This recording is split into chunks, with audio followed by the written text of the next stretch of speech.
Welcome to the Learning Pines YouTube. We hope this video helps. You start by preparing the hardware. Charge both earbuds to around half and place them in the case with the lid open. Once done, forget the Tozo T6 from every device so no automatic reconnection interferes. Make sure the earbuds are powered and removed from active pairing. This clears temporary links. You do this now because a clean state prevents partial resets and stuck pairing profiles.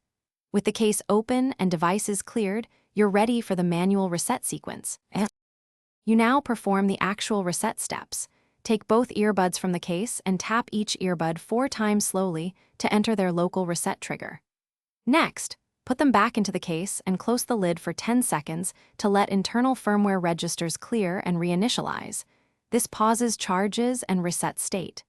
Reopen the case and remove the earbuds. You should see LED flashes that indicate the factory reset completed. This sequence forces both units to re-establish master-slave roles and clear stored pairings. You finish by reconnecting. Enable Bluetooth and pair the Tozo T6 as a new device, selecting the earbuds when they appear. Make sure to allow a full pairing cycle. This verifies the reset worked and restores stereo link. If nothing appears or LEDs stay dark, fully discharge the case and earbuds, then recharge for at least 30 minutes and repeat the reset sequence. This often clears power state faults. If LEDs still fail, the next step is hardware support. Thanks for watching. Consider subscribing if we helped you.